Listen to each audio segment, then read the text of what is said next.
Independence still important for us all. It's easy to make the stupid mistake of letting you my weaknesses. You know each and every word. Thank you so much for all the emails you've been writing, by the way.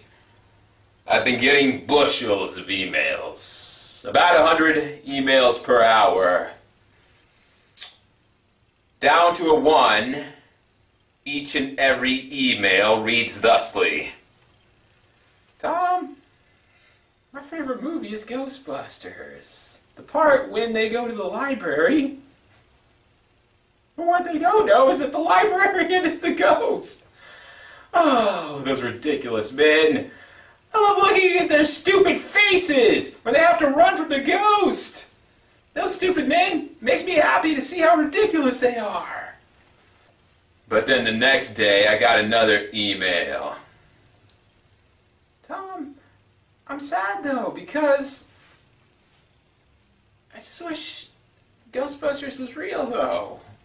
Well, I write back. It did come true. What do you mean it came true? Well, there is a librarian ghost. Tom, that's wonderful, and hopefully I can learn a lesson about it. And then I got a follow-up email the next day. Tom, it's me, I'm writing back again. I'm depressed, because I wish Slimer was real. You wish Slimer the ghost was real? Yes, because I'd love to watch a TV show with a fat little man on it. He takes a whole plate of hot dogs and eats them by himself. Then his fat tummy explodes like green jello. Tom, I just want to see that. Libraries are fun, educational places where people go to read and check out books. It's also where people go to die. They go there thinking they're going to get Henry and Beezus by Beverly Cleary. Instead, they get to die and meet Jesus by a butcherman's cleaver. Because these libraries have ghosts living there. Case number 1. The Downtown Central Library of Buffalo and Erie Counties, New York, where many a bookworm have reported hearing whispers, laughter down empty aisles, and even say they've gotten books slapped out of their hands. Yeah, take that. One evening, a loud echo was heard throughout the building. The haunting may trace back to the original library, which stood on the spot from 1886 to 1963. It was a Romanesque, Gothic-looking structure nicknamed the Castle. In 1909, a man was reading in the library when another man walked in carrying 2 pistols and shot him repeatedly. I die! Help me! Too late. Several women fainted and screamed. The gunman ran outside, where he chanced to run into a policeman. A gunfight ensued, and the assailant was shot dead. No motive for the cold-blooded execution was ever established.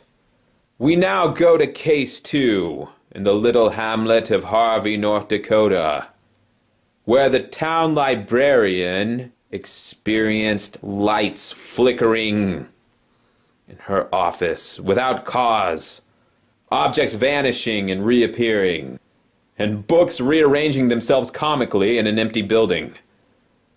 The mysterious occurrences were investigated by author William Jackson, who did an overnight lockdown in the dark library, where he witnessed furniture moving and objects being tossed about.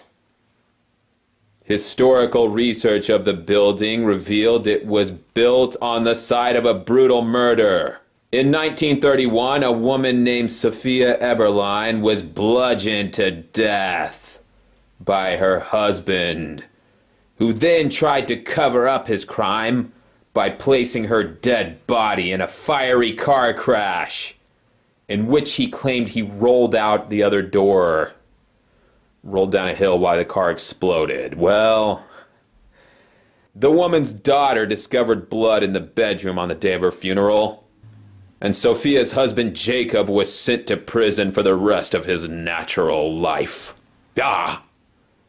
Sophia's bedroom, where she was murdered, sat right upon the spot of the librarian's office, where Jackson and others reported ice-cold temperature drops that still cannot be explained. Case number 3. The Willard Library of Evansville, Indiana, where in 1937 a custodian ran from the building screaming that he had seen a ghost. He never returned, but the ghost did, and it has been spotted and photographed many times. It's known as the Lady in Grey, a gaunt and ghoulish specter clad in a gray Victorian dress. In the early 1990s, security cameras were installed throughout the public facility. Cameras that have captured images of a floating woman.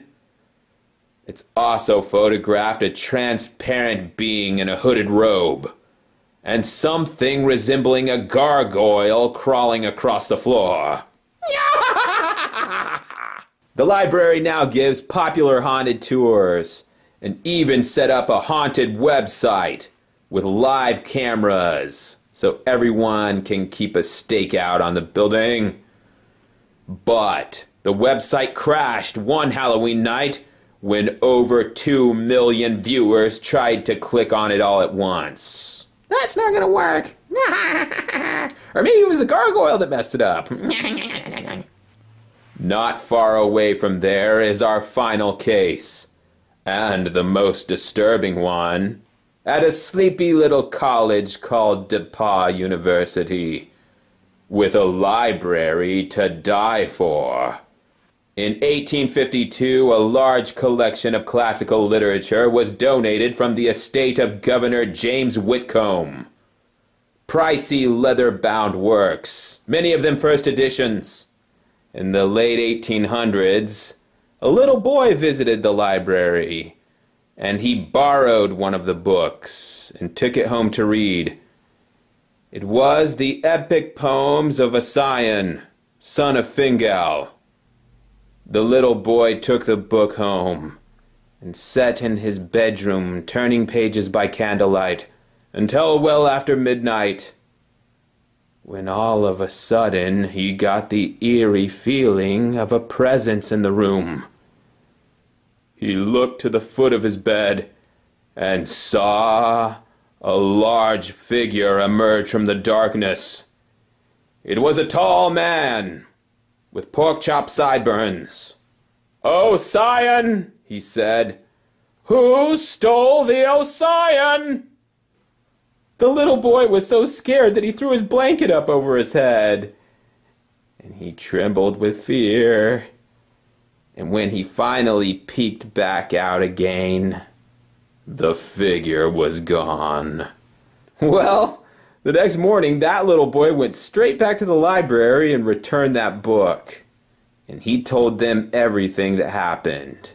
Whitcomb's books are now sealed in a protective glass case. And hopefully that will appease the ghost. Although Governor Whitcomb does make an appearance from time to time. Just to remind everyone, you don't mess with Mama. I gotta tell you the truth, if I was the boss of that library, I would take affirmative action. I would, and the ghost isn't gonna like this, but what I would do is I would take his favorite books and crease the pages. Maybe take a little mustard on a knife and wipe it on the pages. Tell him that will infuriate him. And you know what else? I'd put his favorite books in the women's reading section. Tom, that will offend his sense of dignity. But the real coup de grace comes when I do the final maneuver, which is I'm going to take every book in the library, put it in a wheelbarrow, take it out to the parking lot until it's a huge mountain of books. I'm going to pour gasoline over all of it, and I'm going to have a nice marshmallow roast. I'm going to burn it. You're going to burn every book in the library, Tom? Yup. And Osiason's ghost. Where did Ossian go? It's going to hell because it's burning. It's burning like a piece of tissue paper. Was it worth it? Well, Tom, what do you do after that, though? What do you mean? Well, Monday morning. What happens after that? All the books are burned up, and you're still the administrator of the library. You know, there's a new book comes out every day. We'll start one book at a time. No haunted books this time, though. We're done with that. Well, maybe you can stack the shelves with newspapers, Tom. Those come out every day. Just like a child.